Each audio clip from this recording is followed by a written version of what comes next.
Kelly Anderson could feel his presence close by, feel him searching for her, reaching out to her. He'd been there, usually hovering just out of sight, for as long as Kelly could remember. Even when she'd been a tiny baby, long before she could walk or talk, she'd caught glimpses of him.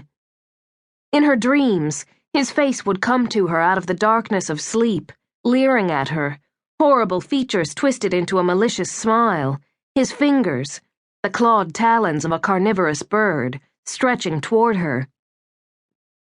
She would awaken screaming, and her mother would hurry to her, lifting her from her crib, cradling her, soothing her, whispering to her that she was safe. Those words were the first she learned.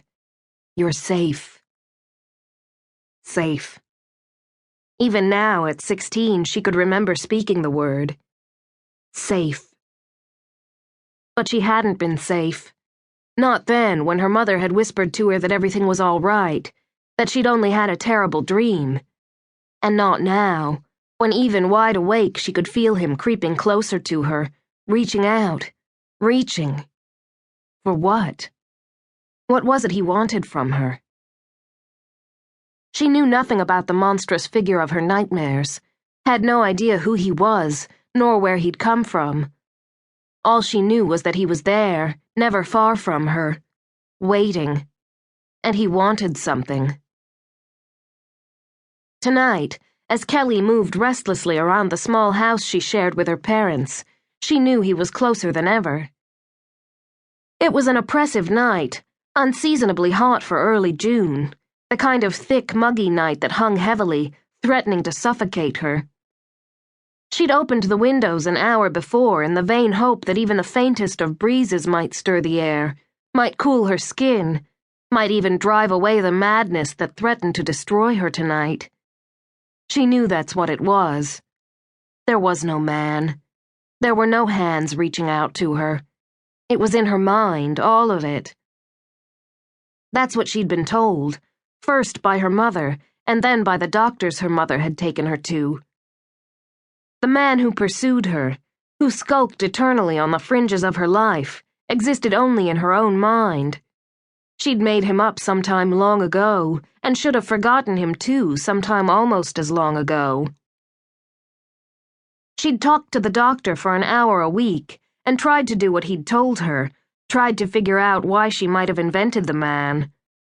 For a long time, the doctor had insisted that it was because she was adopted, telling her that she was imagining a father to replace the real father she'd never known.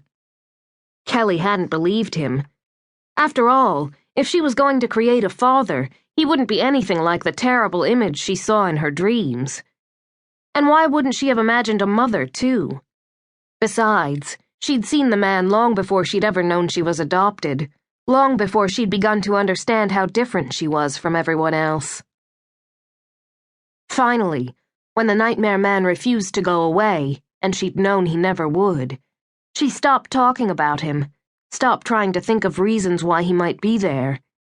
Instead, she'd simply reported to the psychiatrist that he was gone, and at last she'd been allowed to stop going to the doctor. For almost 5 years, she hadn't mentioned him at all.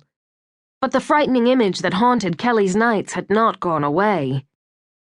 She'd stopped crying out in the night when he suddenly appeared out of the darkness of her slumber, stopped telling her mother when she caught glimpses of him at the veiled edges of her sight. She stopped talking about much of anything, terrified that somehow she would slip, and her parents or her teachers or the other kids she knew might find out that she was crazy. For that's what she was. Crazy.